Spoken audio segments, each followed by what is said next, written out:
അക്കുത്തിക്കുത്താന വരുമ്പോ കല്ലേ കുത്ത് കരിങ്കുത്ത്. അതെ, ഇന്നലെ ഞാനാ ജയിച്ചേ, ഇന്ന് ഞാൻ ജയിക്കും. അയ്യടാ പുളി പിടിക്കല്ലേ, ഇന്നലെ ശരിക്കും ജയിച്ചത് ഞാനാ.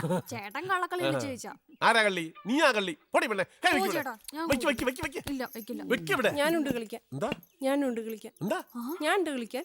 കൂട്ടണോ? വേണ്ട വേണ്ട, ഇത് നമ്മുടെ പിള്ളേരുടെ കളിയല്ലേ. അത് പറ്റില്ല, എന്നെയും കൂട്ടണം. മണി 8 ഓ, ഈ പെണ്ണിന് സ്കൂളിലൊന്നും പോണ്ടേ? ഓ, ചേട്ടനെയും ചേച്ചയും കൊഞ്ചിച്ചിരുന്നാ മതി. അതെന്തൊരു കരിഞ്ഞ നാറ്റം. അയ്യോ, എന്ത്? എന്റെ സാമ്പാർ. വേഗം ചെല്ല്. കൈവൈ.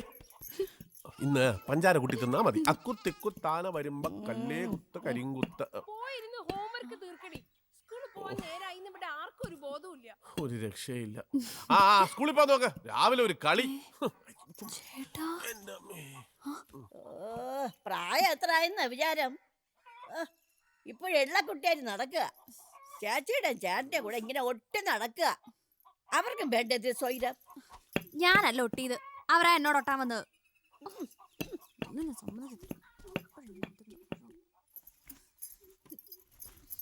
ചേച്ചി, എന്റെ യൂണിഫോം എവിടെ? ഓ, ഇപ്പോഴെങ്കിലും അന്വേഷിച്ചല്ലോ. ഭരതന്റെ ഷർട്ടിന്റെ കൂടെ ഇസ്തിരി ഇട്ട് വെച്ചിട്ടുണ്ട്. എന്റെ ഷർട്ട് ഇസ്തിരി ഇടരുന്ന് നിന്റെ അടുത്ത് പറഞ്ഞിട്ടില്ലേ? ഞാൻ എന്താ കളക്ടർ പണിക്കാ പോണേ? ഏത് പണിയായാലും വൃത്തിയും മെനയും വേണം. വൃത്തിയായിട്ടും സുന്ദരനായിട്ടൊക്കെ നടന്നാലേ ചിലപ്പോ വല്ല സുന്ദരി പെമ്പിള്ളാരും അടിച്ചോണ്ട് പോയാലോ. അന്ന് അവളെയും കൊല്ലും, ഞാനും ചാവും. ഓ, ചേച്ചി,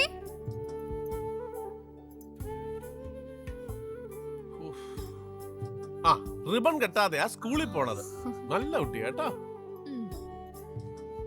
ചേച്ചി, ഞങ്ങൾ ഇറങ്ങണേ. ചോറ് എടുക്കാതെയാണോ പോണത്? അതെ, നീ വലിയ കുട്ടിയായി. ഇനി അടുക്കളപ്പണിക്കൊക്കെ കൂട്ടണം. എന്നെ കൊണ്ട് കുട്ടിയെ കൂട്ടണില്ല. ഓ, പഠിച്ചിട്ടും തീരാത്ത കുട്ടിയാ. അവളെ നീ അടുക്കള പഠിക്കും. ഒന്ന് പോടി. 13 വയസ്സ് തുടങ്ങിയ പണിയത്. ഒരു ദിവസം ഞാൻ മുകളിലോട്ട് പോകും. അപ്പറിയാം നിങ്ങക്ക് എന്റെ വില. പോത്തു പോലെ ഇരിക്കണം. നിനക്കാണോടി ക്ഷീണം? എടി, നീ പരാതി പറയാത്ത ഒരു ദിവസമെങ്കിലും ഉണ്ടോടി? ഇങ്ങനെയാണോ മുടി കെട്ടിവെച്ചിരിക്കുന്നത്? ചേച്ചി, ആ ദേഷ്യം എന്റെ തല തീർക്കാതെ. ഞാൻ ഇങ്ങനെ ഒരുങ്ങിയാ മതിയോ? ഈ കാവിമുണ്ടിന് പകരം നല്ലൊരു വെള്ളമുണ്ട് കൊടുത്താ എന്താ കുഴപ്പം? ഉത്തരവ് നാളെ മുതൽ ആയിക്കോളാമേ. മോള് വാ.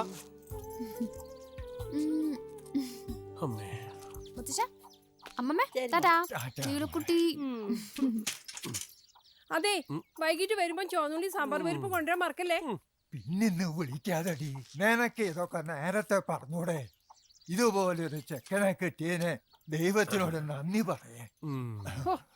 ഇന്ന് ഇതുവരെ ഈ കാര്യം പറഞ്ഞില്ലല്ലോ എന്ന് വിചാരിക്കായിരുന്നു ഞാൻ. ഇനി മിണ്ടരുത്. മതി മതി.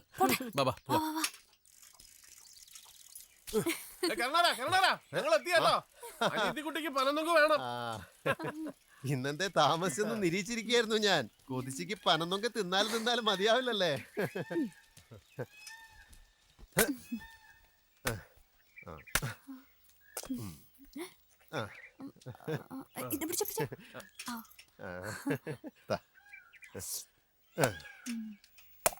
ഭരതേട്ടാ, ഇന്ന് ജോലി ജാസ്തിയാ. സൂര്യൻ ഉച്ചയിലായ പനമ്പട്ടയ്ക്ക് തീ പിടിച്ച മാതിരിയാ. തൊട്ടാ പൊള്ളും. ഇമാതിരി വേനൽ ഈ ജമ്മത്ത് കണ്ടിട്ടില്ല. നേരം വെളുക്കുമ്പോ കലത്തിയിട്ട് പുഴുങ്ങിയ മാതിരിയല്ലേ എഴുന്നേക്കുന്നേ. പഠിച്ചു മിടുക്കിയായി ഡാക്ടറോ എഞ്ചിനീയറോ ഒക്കെ ആവുമ്പോ കരുണാകരേട്ടനെ മറക്കരുത് കേട്ടോ. ഞാൻ ഡോക്ടറായ ജീവിതകാലം മുഴുവൻ കരുണാകരേട്ടന് ചികിത്സ ഫ്രീ. നാളെ കാണണ്ടേ? നാളെ പെരിഞ്ചിറക്ക് താഴെ ചെത്ത്. അവിടെ കാണാം. നാളെ കാണാം. എന്ത് വെപ്രാളാ?